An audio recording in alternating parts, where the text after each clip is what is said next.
He's a graduate of the Michigan State University.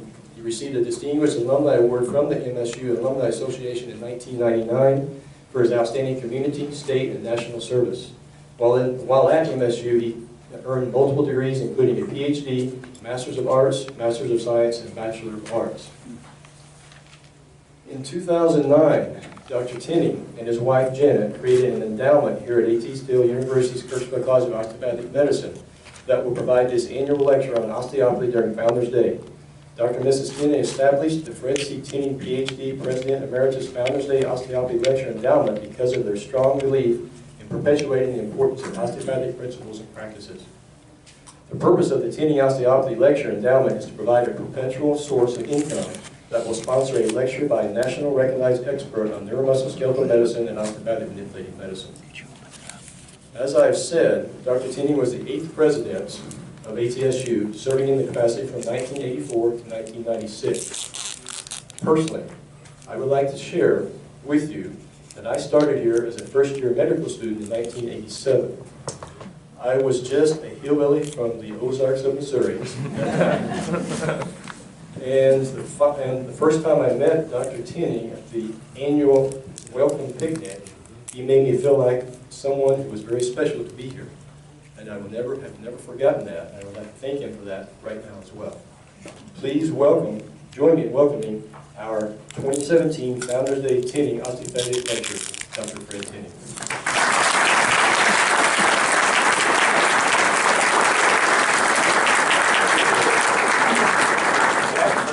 Sitting down, I've had 3 major back surgeries, and I had to have a brace on today, and so they put a chair up front here for me. It's my pleasure and my honor to be able to talk to this great group of young men and women and senior men and women. Before I begin what my speech is going to be about, I want to thank the Department of Osteopathic Manipulative Medicine and the committee that made a selection. Just because we sponsored this occasion, I didn't expect to be giving a talk. But I'm thankful that they decided that maybe I was worthy once in a while to give one or 2 talks. And I want to also not only thank the committee for this occasion, but I want to also thank the American Association of Colleges of Osteopathic Medicine, the AOA, the House of Delegates, because in 1992, our 100th year, Larry, as you know, our 100th year, I was given the honor to give the Centennial 100-year lecture.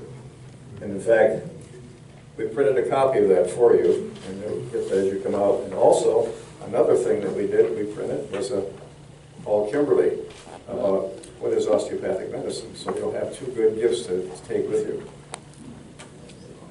As the 8th president of this fine institution, and 8, as you may not know, or you may know, represents new beginnings. And it really was a new beginning for me and a new beginning for KCOM and the future of KCOM. I've been involved in osteopathic medicine for over 49 years. Long time, long time. And I had the responsibility of getting many schools, new schools in, and helping our older schools, our older 5 schools. It was a love offering, really, to be able to do this, because talking with college presidents who want an osteopathic medical school is very difficult. They don't read, number one. They don't look at what the requirements are. Like, why do I have to have a dean? And why do I have to have 2 associate deans? And why do I have to have an ex-reserve amount of money in a fund?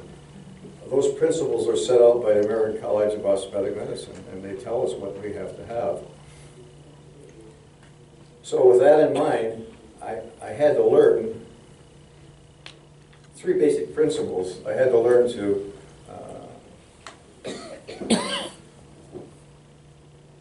be swift to hear, slow to speak, and slow to get angry. Very angry. And one of the principles that I've always practiced in my life is always to use one of the scriptures from the Old Testament, from King David, from Psalms. The one I use because I don't want to be reactive, and I don't want to cause problems with people who are interested interested in starting a new school. I want to help them as much as possible. But the scripture I used is from Psalms 19:14. Let the words of my mouth and the meditations of my heart be acceptable in thy sight, O Lord, my strength and my redeemer. So what happened was, that was the start of it. And I had never been to Kirksville. I was involved in the Des Moines School in 1898. I wasn't involved. I mean, I had to do a review with them on new programs. With Philadelphia in 1899, Chicago in 1900.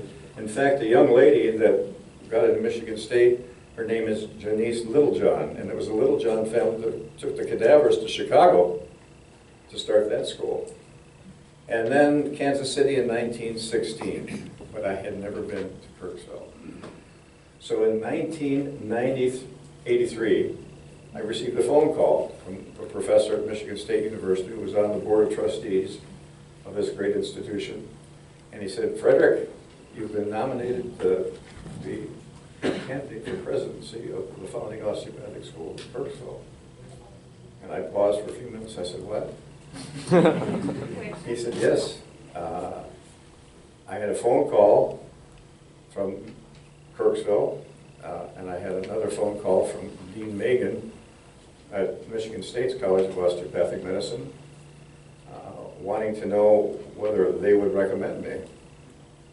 Well, I realized that year-wise, that was 34 years ago, and I first came here. And there was a lady who was the secretary of the board, not to the board, of the board. Margaret was a very, very fine real estate lady. So Margaret said to me, can you be here at such and such a time, on such and such a date? I said, well, how do I get to Kirksville? She said, well, you fly Whirlybird Airlines and we'll pick up. Well, Margaret Ralston took me on a grand tour, and 34, 37 years ago, you should have seen this place. Some of our seniors have seen this place. She took me on a tour. The first thing I saw was this beautiful new clinical building. I said, how come you haven't named it after someone? Well, we're still thinking about it. Okay. When are they going to get rid of where they load the cattle? And she said, that's being done soon.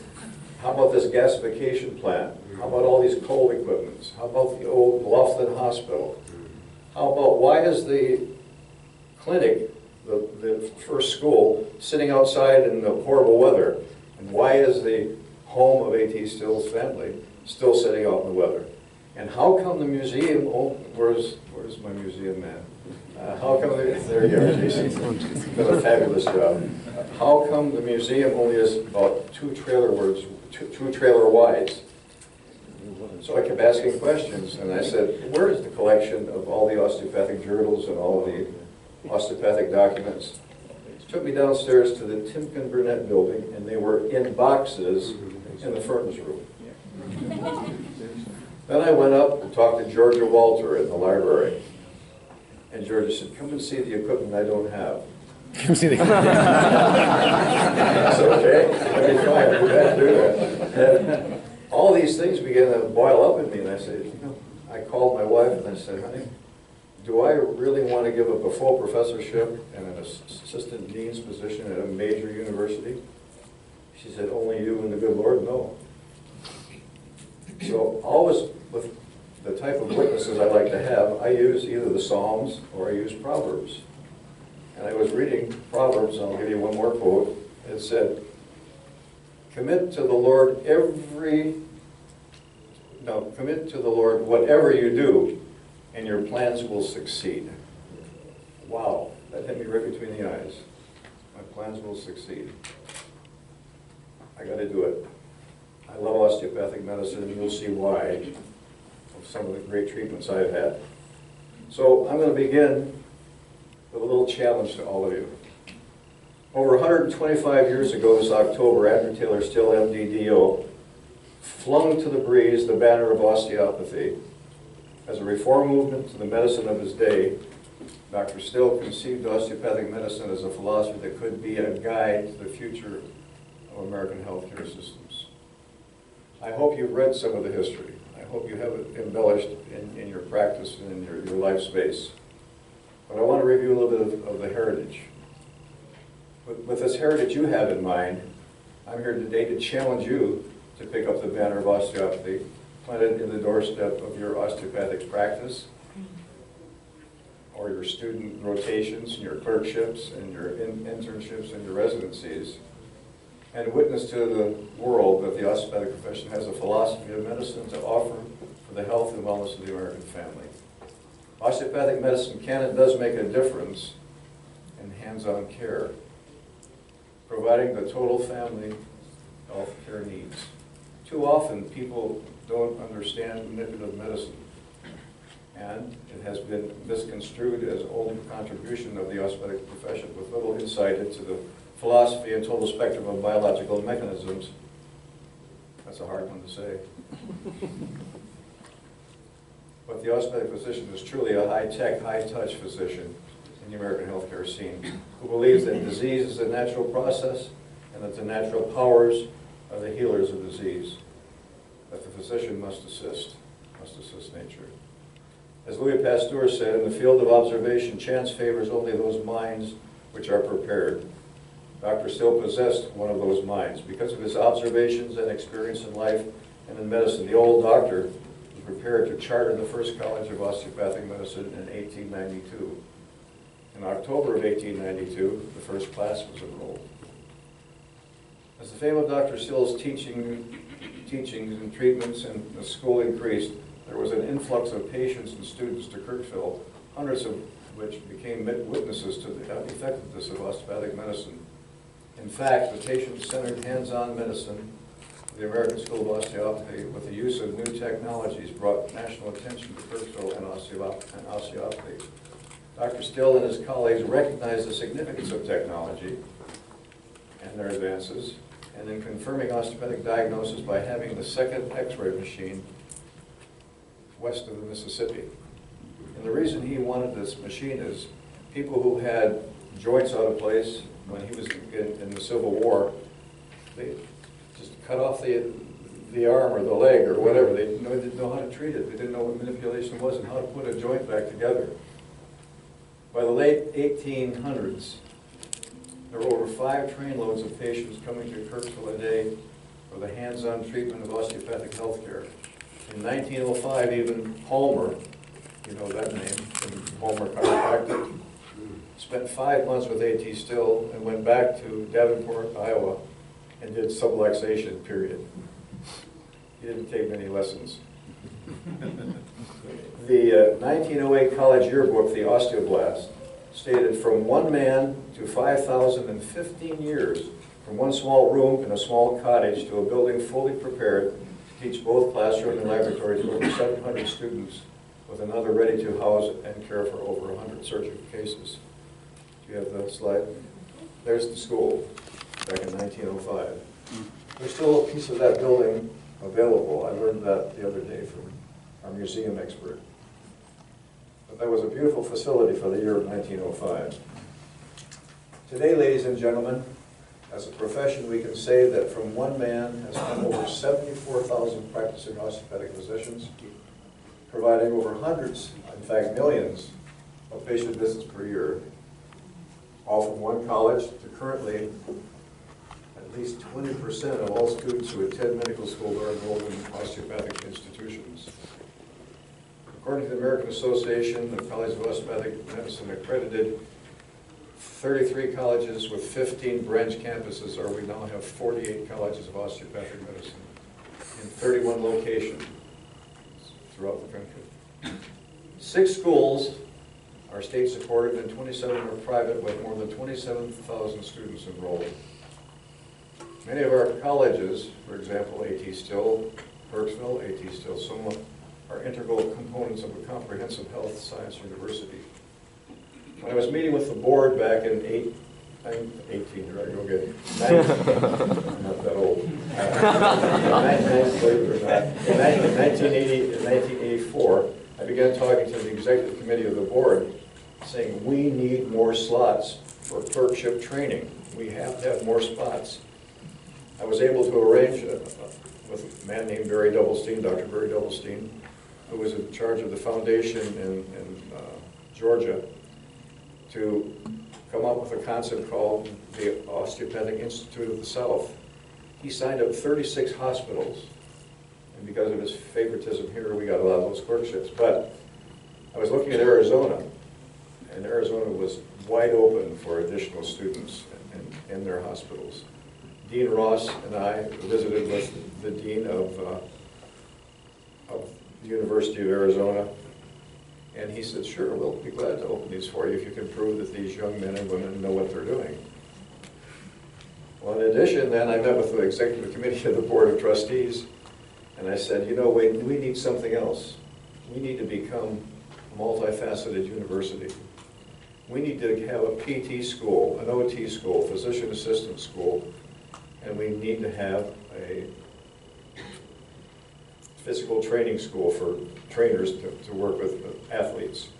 And I would love to see a dental school. Well, Dr. B.B. Slaughter, who just passed away a month and a half ago, said, you've got to be crazy. We can't afford all that money. And I said, B.B., if we don't, we're going to be bankrupt. Because we need additional spots for students. We need additional funds coming in from tuition. And if we could build a little facility on the campus of Grand Canyon University, we would be able to enroll all of these students, and we'd make some money. I'm not money hungry, but it's important to buy things with dollars and cents, as you well know. So that's what happened. They allowed us to open all those slots, and the board at that time, I requested their consideration in changing the name now that we were a major university. Why don't we call it the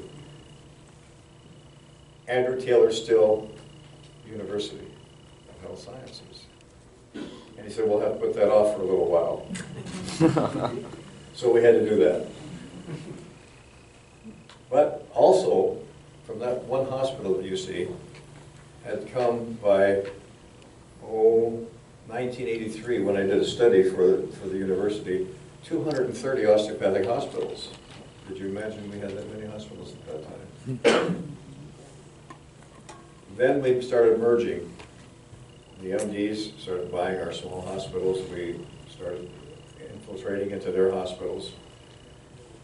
And at one point in time, a friend of mine, another young man who was named Dr. Anthony Tersini, was an assistant administrator in one of the DO hospitals in Michigan. Today, he is the president of the largest Catholic hospital corporation in America. He's not only the president, but he's a CEO. He believes in osteopathy, and he said, Frederick, I'm going to open up all 196 of my hospitals because I believe in what osteopathic medicine does. So you young men and women are looking at hospitals, look for some of the hospitals like Sisters of Ascension. There's an Ascension Hospital in Flint, which is a joint hospital, has tremendous training programs. And I'm not trying to sell one hospital or the other. But that's what has happened in this short period of time, in those 37 years, 34 years, what has taken place. Now to my first objective. She has the objectives on the screen. The hands make a difference. My 66-year involvement in osteopathy began when I was about 15 years old. In fact, about a week before my 15th birthday. I was playing football. It's supposed to be touch football. It turned out to be tackle football. My primary doctor at that time was an MD. He gave me some kind of a sleeping pill or a muscle relaxant. It did nothing. I was working at a drugstore, and the owner, Mr. Lear, said, I want to talk to your mother. There's a new osteopathic physician. I didn't know what he was talking about. He said, this man is trained as a primary care doctor. He's a graduate of the Kirksville College of Osteopathic Medicine in 1991. He's a great man. His name is John Williams. Call your mom. I want you to go up and see Dr. Williams. Now, if you understand what it means to use your hands and to talk to people and find out what's going on with an individual in life, what their family's all about, what they do in school, he started right off telling me all about these situations and how it was important for him to understand me before he treated me. He helped me get on the table. He took off my t-shirt. He began palpating my back. He found a lesion, and he said, "It hurts there, doesn't it, son?" I said, "Yes, sir, it certainly does." He said, "Did you hurt your head at all?" And I said, "No, it just really hurt my left shoulder." So he put me on the table, talking to me all the time, bent over me, put his arms around me, and went, "Hmm." He said, "We call that the Kirksville Crunch." I said, "Well, hallelujah, that's great. The pain's gone. I'm so thankful." So thankful. Well, that was my first introduction to osteopathic medicine. And I don't believe things happen by chance. You know. I think there are reasons for things happening. I truly believe that just nothing happens by chance. So then I finished my bachelor's degree at Michigan State. There were no jobs in 1959, and I went on for a master's degree in rehabilitation counseling, working with a handicap. For about 4 years I was a counselor and became a senior counselor, and fortunately I was promoted to district supervisor of the whole eastern part of the city of Detroit and Wayne County, if you know anything about Michigan. And in that area, I had 14 counselors working under my supervision, was the Detroit Osteopathic Hospital. And Detroit Osteopathic Hospital at that time, Phil Arcadi was the name of the president, called me and said, "Could you come and give lectures to the clinical clerks about rehabilitation services and what their patients can handle and what they could have and what is available?" I said yes, and I did that for a period of time. Then all of a sudden, I saw that something was going on at Michigan State University in 1970. The situation came about that they were developing an educational psychology program, but with a fellowship in the Office of Medical Education Research and Development, because we had 2 medical schools at Michigan State at that time. And I thought, my goodness, what are they going to do? And I went and investigated. They were going to work on helping medical schools, physicians, PhDs, an evaluation process of their discipline to help train doctors be better hands-on doctors, basically. So I finished that PhD, and at the same time, a paper, the local paper came, said, quote unquote, "Michigan State University is transferring the College of Osteopathic Medicine in Pontiac, Michigan to become a state-supported school, the first state-supported school in the profession." And you know, Larry, how hard it was to raise the money to get that going, the whole process going. It was fabulous. I was in a classroom, door knocked, with Dean Megan, the dean of the new osteopathic school. He said, the professor, "Could I talk to Fred Tinning?" Certainly. I went out in the hallway, and Dr. Megan said, "Do you remember me?" And I said, "Yes, sir. You were Director of Medical Education at Botsford Ziegler, and you were also a pediatrician." He said, "Good memory, good memory." He said, "I talked to the Dean of the College of Education, Dr. Goldhammer, asking him if he knew someone that could become an administrative assistant for a period of time with me. He recommended me." And so Dean Megan said, "You've been recommended, so I want you to come and work for me as an administrative assistant." I said, "But I'm already a graduate assistant. I don't think I can do 2 jobs. As Goldhammer said, "He'll let you go, you can do it, because I'm going to pay you pretty good." That made me smile. So he said to me, "Let me show you the offices." He took me to the 3rd floor of Fee Hall that we had renovated for our medical schools, and showed me an office with major facility, a secretary, and 2 other offices for doing all kinds of paperwork. And I said, "This is a nice office." He said, "It's yours." I think my chin's still bouncing off the floor. And he said, "Beside that, Frederick, I heard that you're doing your PhD in the utilization of simulated patients in training first-year osteopathic medical students in neurology." I said, "Well, news goes around pretty fast. I guess for my committee, you know, for working on the PhD." And he said, "Do you need a lab or anything to work on?" I said, "Yes, I'd really like to build the first simulation lab. You see the lab we have here."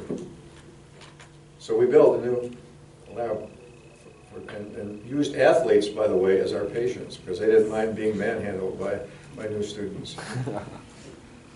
And then at the same time, Mike said, I'll tell you what I'm going to do. I'm going to pay for your dissertation. I'm going to give you $8,000 a year. Well, I mean, that was unheard of. I mean, that's a lot of money. That was like $32,000 a year.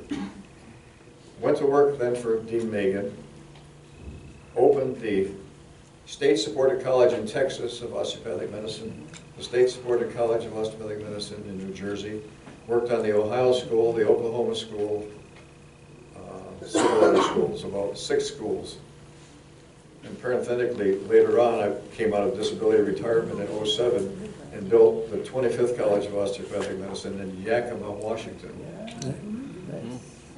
They know Yakima, Washington. So this 13-year experience at Michigan State University helped me greatly when I got that phone call to be considered to be the 8th president of A.T. Still University. Let me skip over a little bit here. The next situation, you heard about why the hands make a difference for me and how it's done my career, was after the board interviewed me and selected me as the president, got a phone call, and God bless him, Max Gutensohn. Yeah. Max said, "Can you come tomorrow morning?" I said, "Max, I'm going to just be moving down here very shortly." And he said, "Maybe we can meet when you have your first board meeting." Because I was really concerned about this beautiful facility, not named after anybody. So I went to the board, my agenda. One of them was the gold medallion for people with 50 years or more service. The opportunity to name that facility the Gutensohn Health and Wellness Clinic, because after all, we are about health and wellness. The board unanimously reported that out without any question whatsoever. Max then was discussing my resume. He said, "Fred, I see that you were involved in some kind of like maybe mission work." And I said, "No, I helped start the Medical and Dental Society, where we send a lot of people on trips across the country. In addition, I was faculty advisor for the varsity club, faculty advisor for the Fellowship of Christian Athletes, and I was team chaplain of all things." And Mike Megan said, "I want you to do these things because they're important to let the presence of these people know what osteopathic medicine is really all about, how it helps people." Because he was having a battle with the MD school, believe it or not. Anyway, that took place, and Max and I began talking, and I said, "Max, tell me about a story I heard about a young man who came to Kirksville, and after 2 years, because he didn't have the money, he transferred to Kansas City." He said, "Well, yeah, you know the stories about this young man that came here in the late 30s and early 40s, because he was a missionary, and he wanted to go back and treat people in Uganda." I didn't even know where Uganda was at that time. So, Max and I talked about this young man and how we could help him. Well, he had 10 or 12 churches that were sponsoring him, wanting to sponsor him, so he said, "I think you should try and talk with him if you can." And I said, "Well, he's already in Uganda. I don't think I can talk to him anymore."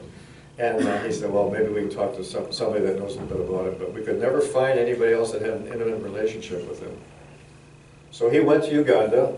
He opened up a small clinic working with 3 different tribes of people from Uganda, doing a phenomenal job, practicing his osteopathic medicine. One day, they decided in the country they were going to build a hospital of about 30 beds. There were 2 British physicians, plus members of the government, and one day they were standing on a portico of their hospital, having coffee or whatever, and along comes a stretcher carrying a man, 2 people carrying him. They went right up by and waved to the people at the hospital. The day and a half, full day later in the afternoon, they come back the other way, and the stretcher is full of supplies, what appeared to be supplies, and the man who was on the stretcher is walking. So they waved to these people and said, "Can we talk to you for a few minutes?" The conversation was really an interesting one. he asked one gentleman, "You were on a stretcher the other day. What went on? Where did you go? Where did you come from?" He said, "Sir, gentlemen, you see, 5 miles past your hospital, which is not opened yet, there's a clinic run by a fine man who comes to our village, who checks on the mothers who have had babies, the senior citizens who are hurting. He brings them some of the supplies that he has that they can use. If one of our young people has hurt himself playing a sport, his magic hands, he called them, puts it back in place." So he was doing the touching and manipulation of this 3 tribes that he was working with. And they went on and they said, "Let me ask you another question. What else does he do?" So let's make it simple. "He treats us for everything. But you see, ladies and gentlemen, the hands are different." Hooray for hands. Now it's my pleasure to introduce the 3rd point on the hands make a difference. My daughter, Dr. Laura Tinney, who is board certified in OMT and OMNM, or whatever one we want to call it today. Whatever you want to say. And family medicine. She's a professor down at the new osteopathic school in Dothan, Alabama. And when I saw her give a presentation at the Flint Osteopathic Hospital on a baby that had torticollis, I wanted her to give this presentation on the hands make a difference. Dr. Laura. Don't worry, it's short. You won't give me that much time. What I do want to say before I start this is an example of how much far ahead you guys are going to be than your MD colleagues. I was working in a clinic at Michigan State, and I was a 3rd-year medical student. A 4th-year family medicine MD resident was also rotating. And one of the doctors said to that resident, "Go check the ribs on the patient in room 8. She goes, "Do what?" And he said, "Check the ribs on the patient in room 8. And she said, "I don't know what you mean. I want you to check the rib motion on the patient in room 8. She said, "You mean touch the patient?" And he went, "Laura, go show her what to do. I don't have time for this." So I went and taught the senior family medicine resident how to check rib motion on his patient, because she had no idea what that meant. So you guys are way far ahead of the game in terms of being able to not only help with your hands, but diagnose with them too. And he mentioned the magic hands. Well, that's what in Michigan they called me before I moved from Michigan to Alabama. I primarily do OMM on pregnant women and babies. That's my specialty, my kind of niche specialty. And I got a lot of consults from my MD colleagues in town. And their patients would show up, and I would ask them, "Do you know why you're here to see me?" "My doctor just said you have magic hands and you'll take away my pain." And I said, and most of the MD OBs were patients of mine too, so they knew what I did. And I said, "Well, if I have your permission to touch you, then that's what I'll do." So this is just a short presentation about a baby with torticollis. This was his picture. His name is Lucas. I have permission to use his name because his mother is one of my best friends. So this is what Lucas looked like right after delivery. And he had 12 vacuum attempt assisted delivery with 11 pop-offs. Now most hospitals have a rule of not more than, who knows what the rule is? It's like around 2 to 4. 3, okay, thank you. I knew it was low, I knew it wasn't 12. And you can, I mean, you haven't delivered babies yet, but the sutures aren't supposed to look like that. Now, the amount of override in an infant's skull is limited by the membranes, so it couldn't get much worse than that. But that was him on day 1 of his life. And this is not actually his mother, but this just shows, can I actually see that? This actually shows right away how you can, oh, what'd I do? There we go. Right here, his neck is tilted to the left, so he's got a torticollis already. And this is just days after delivery. And I treated him in the hospital, and then he followed up with me in the clinic. And you can see, I mean, we had to, he's jammed in the wedge of a couch so that he can't tilt to the left, so he looks like he's tilted right because we're forcing him to do that, to try to prevent him from always holding his head to the left. It's kind of fun when you can have pictures of your best friend's kid with what age they are to use for your presentation. And so just a little about torticollis. It's usually caused by an imbalance in the strength of the sternocleidomastoid muscle. And most people think that if he's got a left torticollis, he'd be like this. They think that this muscle is too strong, or it's hypertonic, spasmed, whatever. Well, in Lucas's case, he didn't get fixed because that's what everybody assumed, the physical therapist that was seeing him. Well, I kept seeing him, and I told his mom this one day, and like, I got it. At 3 months, his head was like this, bobbing side to side. He could look up with his eyes a little bit, but he couldn't hold his head up. So, of all the people in the short white coats here, what nerve innervates the sternocleidomastoid and the trapezius? Accessory nerve. Thank you. Where does it exit the skull? Jugular foramen. Whoever said jugular foramen is correct. So You didn't. So when I finally realized that it was actually not his left sternocleidomastoid that was tight, but his right that was inhibited, all the physical therapy in the world stretching that muscle would not have fixed him. So you can see here, at 6 months, he's still a little slide net left. And then when I figured it out, well, I actually treated him around 3 months when he was still bobbing. And I told his mom I got it today, like to be able to get his spinal accessory nerve on the side where it was problematic, which was his right side because it was inhibited on the right side.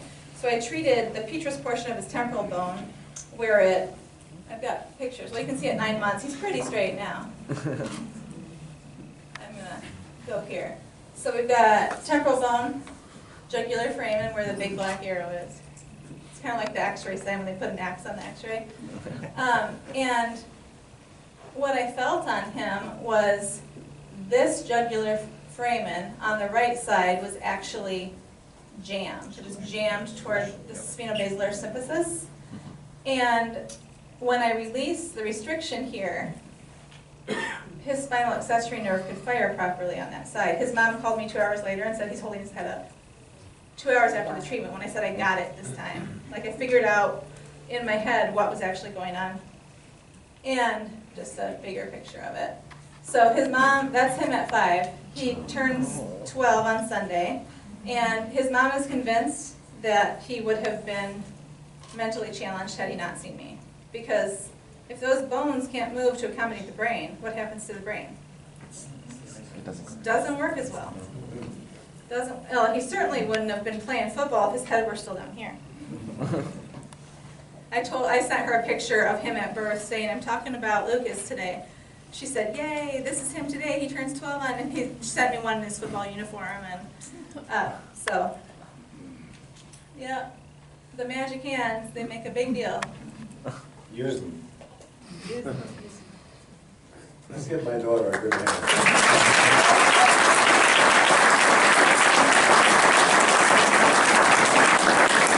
My fathers can say that, so.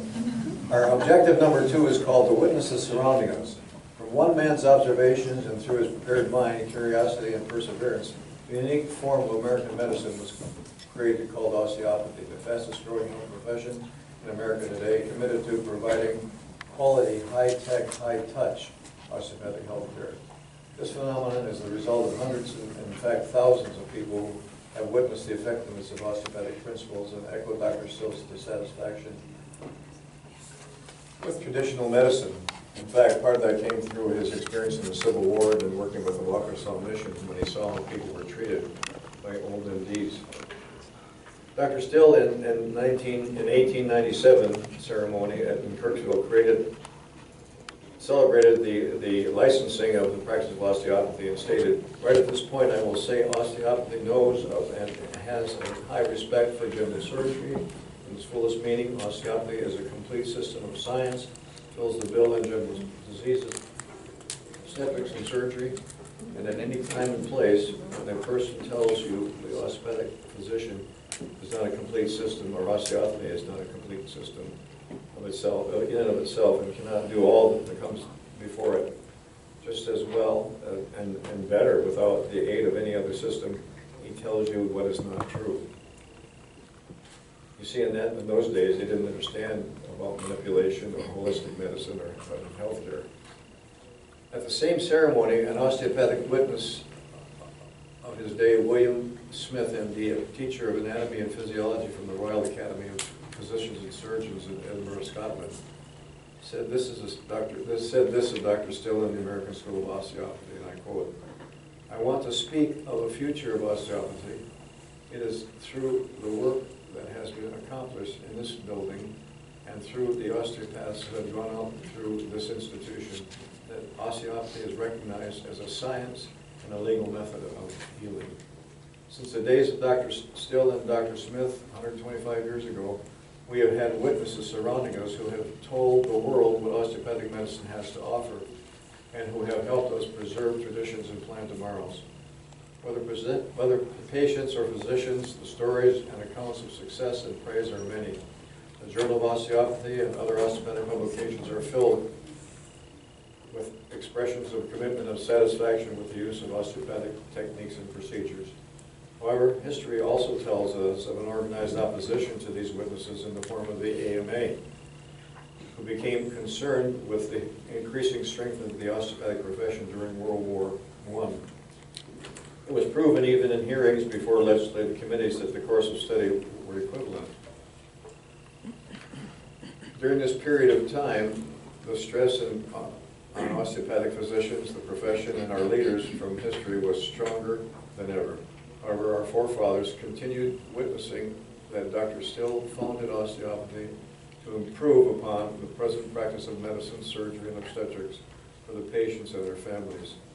In 1927, Leon E. Page, D.O., witnessed, and I quote, "The fear is something expressed that osteopathy will be absorbed by medicine.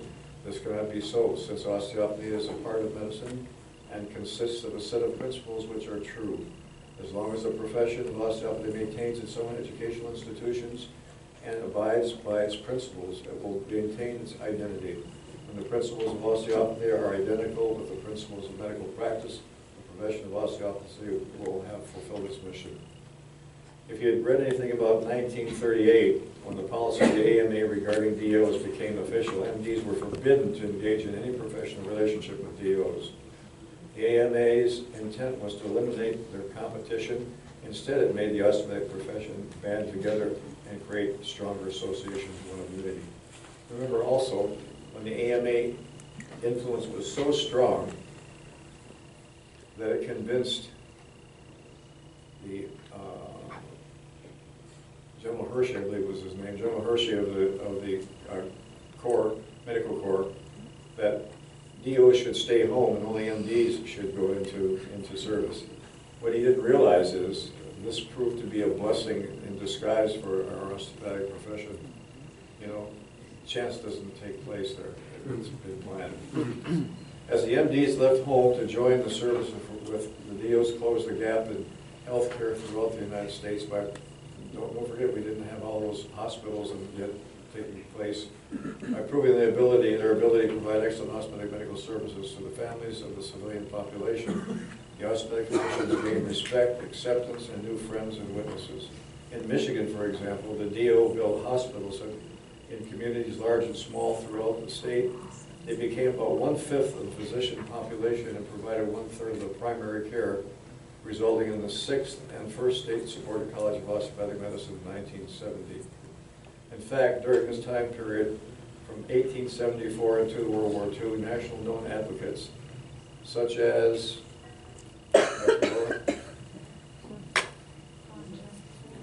flash them up there. You see the advocates? Read which ones you want to read. I'm just going to read a few of the important ones aloud for him, because it's easier for me to see the typing than for him. So this is George Bernard Shaw. Meanwhile, the vogue of osteopathy grows, and no wonder. Go to an ordinary doctor and, while I don't say that one can cure you and the other cannot, I'll say that.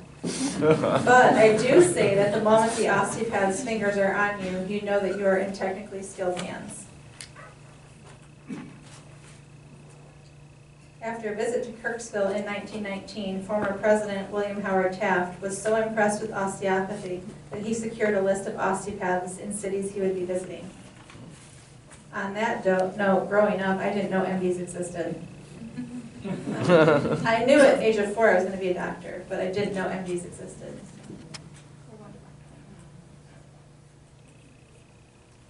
And Mark Twain said, the educated physician will himself be an osteopath. My favorite A.T. Still quote that I'll add to the end of this is, it is the object of the physician to find health. Anyone can find disease. That's our job. We look for health in our patients, not disease. However, it wasn't until the AOA Board of Trustees Committee on Awards established the annual AT Memorial Lecture that the contributions of osteopathic physicians and other osteopathic leaders to the American healthcare were documented. The first one was J. Stead Denslow, DO, in 1947. He presented the first A.T. Still Memorial Lecture, The Place of the Osteopathic Concept in the Healing Arts. As one of the profession's key researchers and witnesses, Denslow continued leading the way through osteopathic practice and clinical research. You see a little park outside called the Denslow Park. It's named after him. By the way, he was married to Dr. Still's granddaughter. From the first presentation in 1947 until the presentation today, which marks the 125th year of osteopathy, 70 years of A.T. Still Founders Day lectures have had a common thread: the fundamental philosophy, principles, and practice of osteopathic medicine in making a difference in the American healthcare system. A few individuals that I want to highlight, start with number 1, R. McFarland Tilley, D.O., in 1952, stated, our unique contributions lie in developing the manifest truths of the osteopathic concept and integrating them into a whole fabric of the practice of the healing arts. In 1959, Audubon Dressler, D.O., in his address entitled Still's Greatest Contribution to Medicine, stated, our School of Medicine has changed the behavior.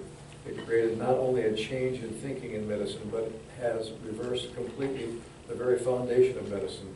When A.T. Still redirected man's attention to the body as well as the disease, and stated that the things necessary to cure disease reside within the body, he made the greatest and the most profound statement on medicine in over 2,000 years. Old Wally Pearson, Dr. Pearson, some of you men may know him, quite a man, quite a guy.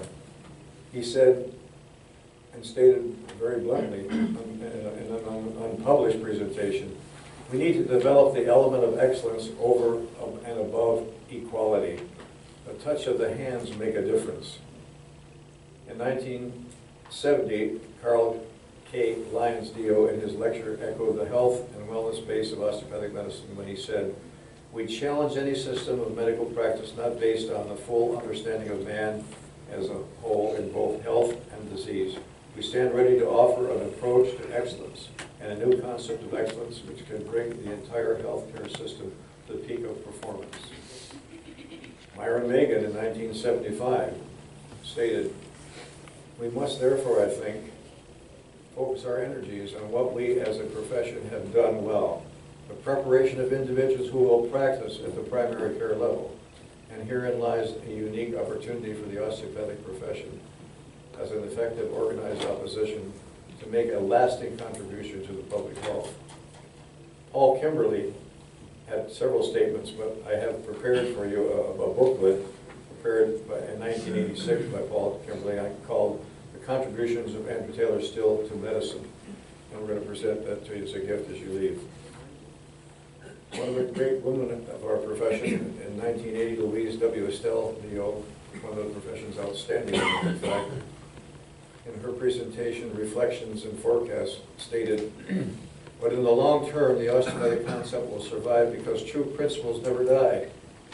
They may be inverted, They may be submerged, even denied, but they will emerge again stronger than ever. They have only to be applied every day in patient care to show how fundamental and timeless they really are. In 1988, Frank McDivitt, DO and past president of the AOA, in his presentation entitled Paradox or Oxymoron, explained the paradox is that at the height of our achievement, we have a new crisis in self-confidence. We must decide who we are and who we want to be. Our identity will be lost because we cease to practice osteopathic medicine. Asking you today, how about today? What are you doing? What practice of osteopathic medicine are you using? Are you touching? Are you treating your patients? Within this overview lies 125 years of heritage, a cross-section of quality witnesses, and demonstrate a commitment to the philosophy and principle of osteopathic medicine. Therefore, since we have so great a representation of witnesses surrounding us, let us also lay aside every encumbrance which so easily entangles us. Let us run with endurance the race which is set before us. To run the race, we must have faith in the assurance of things hoped for and the conviction of things not seen. Remember, it was the faith and their practice of osteopathy that the men and women of old gained approval and made a difference in the American healthcare system. They demonstrated their belief in the technological sound medicine that was patient-centered. As a few of the presenters from the last 50 years, I'll just mention a few names. You may know them. Edward Stiles, Harold McGoon Jr., Harold Blood, by the way. Dr. Blood stopped at my office the first week I was doing so much reading, I had a bad headache. He put me on my conference table and treated me.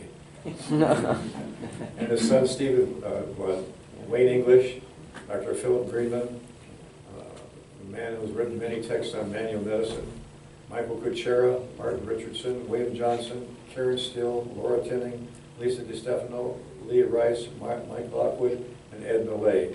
All these men and women have strived to preserve the heritage of our osteopathic medicine. Point number 3, the final one, the objective, preserving traditions, planning tomorrows. A Time magazine cover story in 1991 on alternative medicine stated, and I quote, "The problem with modern medicine is that it is only pathologically oriented, and practitioners don't take the time to communicate with their patients." We know that. In a report of the Pew Health Professions Commission, October 1991, Thomas W. Langford, MD, wrote the following in a forward an executive summary entitled Health America Practitioners for the Year 2005 and Beyond. Talking about our major form of health care, he stated, "To my mind, the inadequacy of the microsystem, e.g., the medical complex that a patient enters with countless physicians, nurses, technicians, all kinds of test equipment, is the root problem in the American healthcare today, and no amount of restructuring or refinancing at the macro level will correct the situation. In fact, significantly restricting the resources available to this kind of enterprise could have dire consequences because there is little reason to believe that resource containment alone will cause the countless microsystems to behave in a more rational and effective way. They probably do not know how.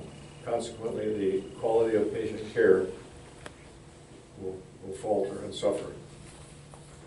In his concluding remarks, Dr. Laughlin said, "The Pew Health Professions Commission believes that change must begin with a new vision of what health professionals ought to be doing that they are not doing today.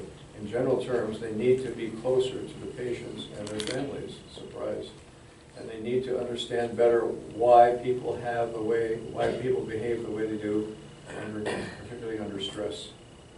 The traditional model of medical education and practice based largely on organ-specific physical illness is no longer adequate.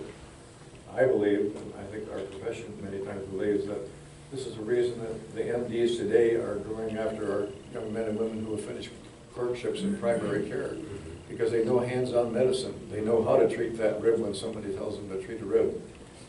And I believe fully that our practices that we're training in our hospitals of allowing kids to do these rotating clerkships is really critical to your future, whether you become an internal medicine specialist or even a surgeon. I've seen a surgeon do an osteopathic treatment. Very important. Conversion to the new model recommended by the Commission is the greatest single challenge faced by the health profession. They really don't know what they're doing, and we have already that type of practice. We know what we're doing. These comments sound like E.T. Still and his reform movement of the 1800s, and many witnesses following him. I genuinely believe, based on what has been said in this executive summary of the Pew Commission, that our osteopathic profession has, does, and will have an answer for the needs of the American public. And if the answer is the philosophy and principles of the osteopathic physician's art and science of primary care practice. Listening to the patients, touching the patients, and treating the patient. The osteopathic physician does and can make a difference through his or her high-tech, high-touch approach to patient care. Look at today and what has developed in the DO and MD, AOA, AMA graduate education cooperation. They're trying to recruit more young DOs because you've had that kind of clinical practice, hands-on practice, working in various rotations, and you know them all. And so when they apply for a residency program, they're choosing the DO student because they know exactly what they're doing. So I'm not saying MDs don't know, but you know, I've seen situations take place where a lady was in labor on an elevator, and the two young men said, my discipline is proctology. I've never delivered a baby. I couldn't believe that, but that was true. In the summer of 1990, President's page of the Kirksville magazine, I wrote the following to our alumni and friends to highlight the significant difference the osteopathic model of healthcare can make. In his chapter, Force Technology, High Tech, High Touch, from the book Megatrends, Nesbitt said, whenever new technology, high tech, is introduced into society, there must be a counterbalancing human response, high touch. But the technology may be rejected. Nesbitt noted that our response to the high tech all around us was the evolution of a highly personal value system to compensate for the impersonal nature of technology. In other words, we must learn to balance the material wonders of technology with the spiritual demands of the human nature. This sounds familiar, doesn't it? One more page. So the microsystem the Pew Commission is speaking of is really not working, not as well as it need be. Therefore, from my point of view, nowhere is the phenomenon of high-tech, high-touch more important than in today's osteopathic healthcare education system. Today's osteopathic healthcare system demands emphasis on the interpersonal relationship between the doctor and a patient and the family while using the latest in medical technology. It demands the osteopathic physician work with the patients, not only through the interviewing process, but also through the touching process of knowing, loving, serving, and treating the patients with the science and art of osteopathic modalities. We must keep our primary care clinical clerkship rotations in any hospital that we attend. The osteopathic physician is a hands-on, holistic physician who, by his or her education and training, is required to understand the dynamics and principles of structure and function, body unity, and the health power of nature. AT still encourages students to use their heads and their hands to diagnose ailments. He said, and I quote, "I want the osteopath to be a hunter and find the game, otherwise his work will be unsatisfactory." He said in his book, Osteopathic Research and Practice, finding game, where the osteopathic physician involves evaluating the interplay of a patient's body, mind, and spirit. This means that the physician must often look beyond the patient's symptoms to address the totality of an illness. Physicians should not just medicate and ambulate. The challenge for today's osteopathic physician and our osteopathic institutions is to keep our basic tenets from the past, the high-touch techniques, and the focusing on people-oriented primary care and health promotion, and incorporate these ideas into the sophisticated practice of osteopathic medicine into the next century and for years beyond.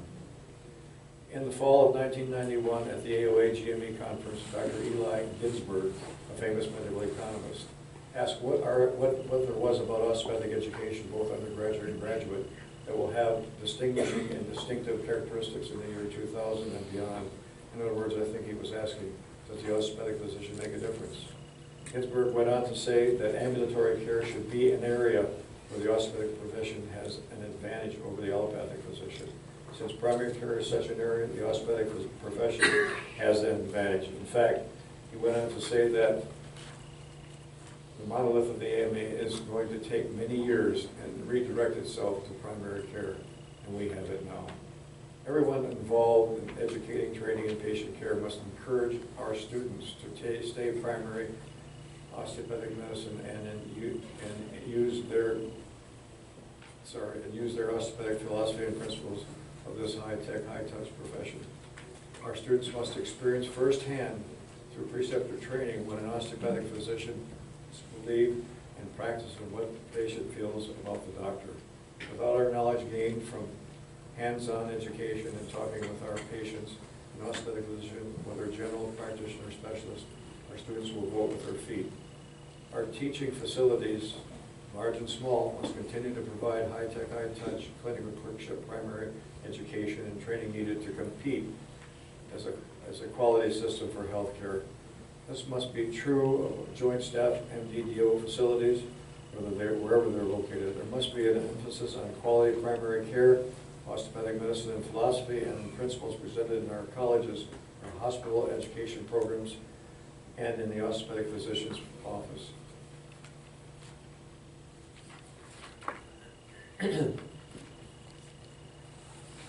Our tradition is that of being a high-tech, high-touch caring profession. It is up to each of our osteopathic physicians, students, and osteopathic institutions to keep this much-needed philosophy and its principles alive.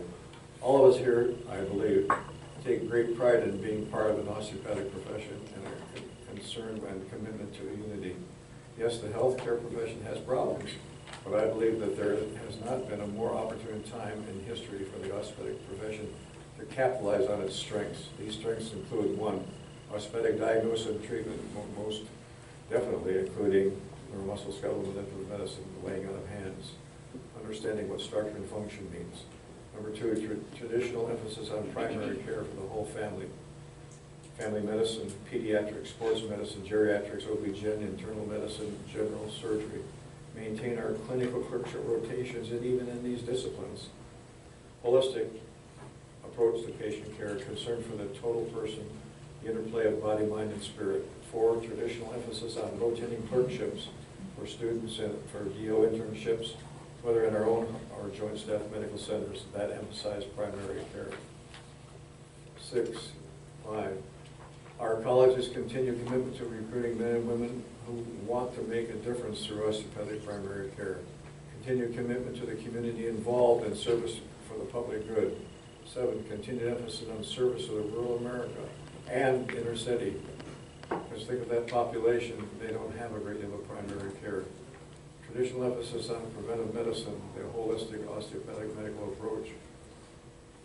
And 9, our pursuit of excellence and quality in educating and training high-tech, high-touch osteopathic physicians to serve families. In conclusion, it must be our desire to preserve the traditions of osteopathic philosophy and principles as set forth by A. Andrew Taylor Still, by planning tomorrows that include the osteopathic philosophy in our education, training, and practice.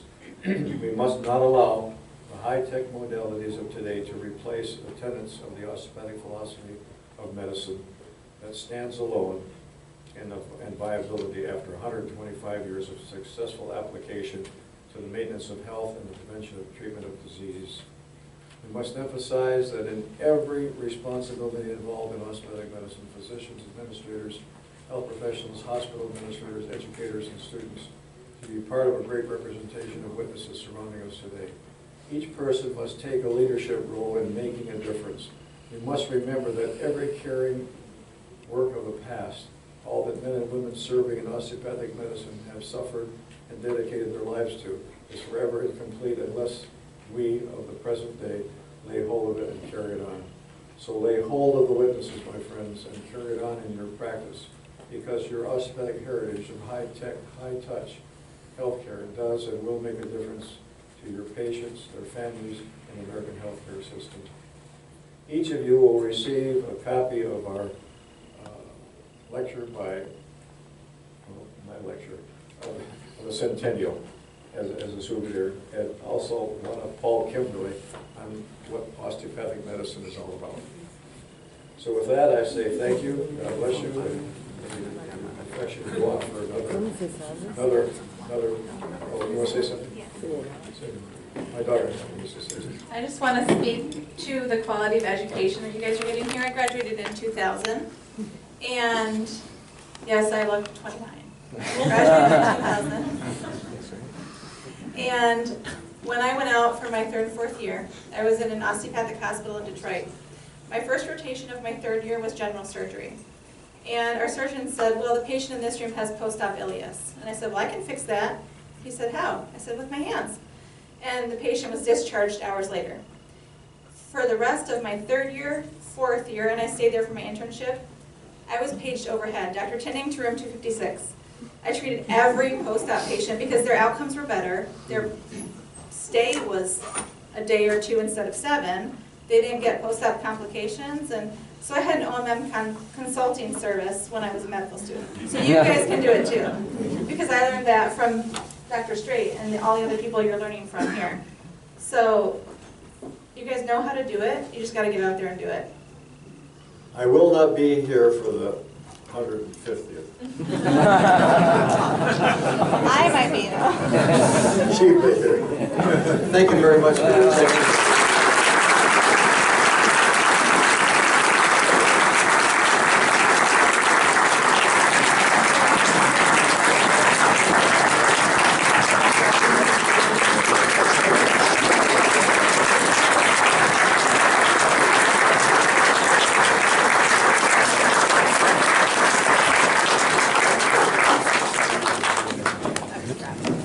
Thank you, Dr. Tinning. Thank you very much. In honor of giving this lecture this year, I want to show our appreciation for this by giving you this plaque.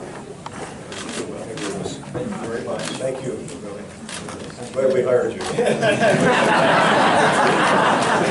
gotta say, with this fine president, and we are blessed to have him as president, and I'm glad I signed his diploma tonight.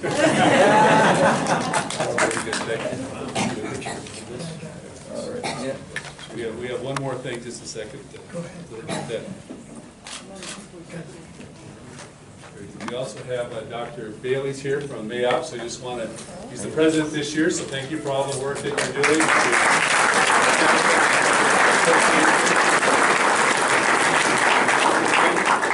And so, boy, it's going to be a great next couple of days. So tomorrow night we're going to have a birthday celebration, right, for Founders Day. So we're looking forward to seeing all the students, faculty, staff, and alums tomorrow evening. And there's one thing coming down from the president's office. If you just hold on tight just for 1 minute, our office is so organized and does so well. They've got the last thing, and go ahead, Tinny. Fantastic. So we have a little something for Dr. Tinny. Oh, marvelous. Thank you, thank you. All right, and hold this. But as you walked in, you might have noticed that there is a building named on campus for Dr. Tinny, and we were able to find a local. I don't know if Colleen's here, the artist who did this. I don't know if she was able to make it. We did invite her if she was able to come, but I'll let you kind of unveil it, Dr. Tinny. You just want to kind of pull away the blue. There we go. Which adds some continuing education buildings. Wow.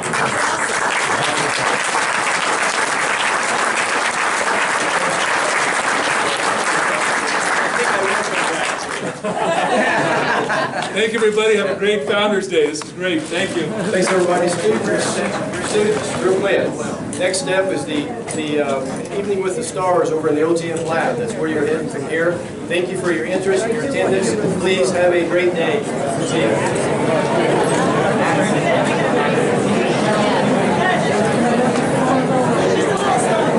Students, if you haven't signed in, please come up front. Students, if you haven't signed in, please come up front and do that.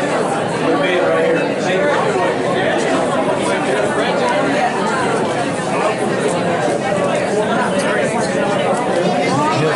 That was quite the deal. Yeah. Eddie, yeah. How are you? Good. Welcome back. Thanks very much. So, how's everything going? Going great. Good. Things have changed a little bit on campus, right? Oh, my goodness. They look great, though. I don't remember this building at all. I know. That's sure. But it's still Kirksville. That's what matters. It's still Kirksville, right? this So is it's still the same feeling. So that's good. We're glad you're here. So that's great. Enjoy. See you later. You're going to be here till Saturday?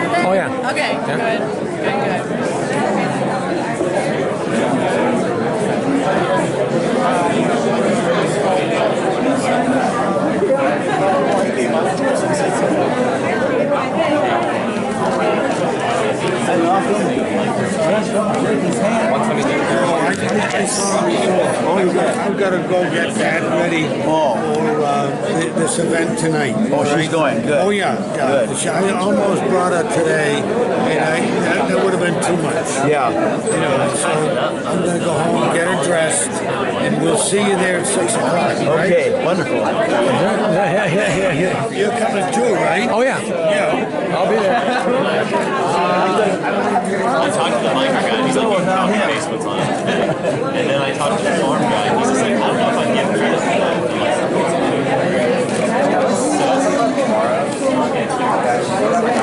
Well, the students yelled out that nerve.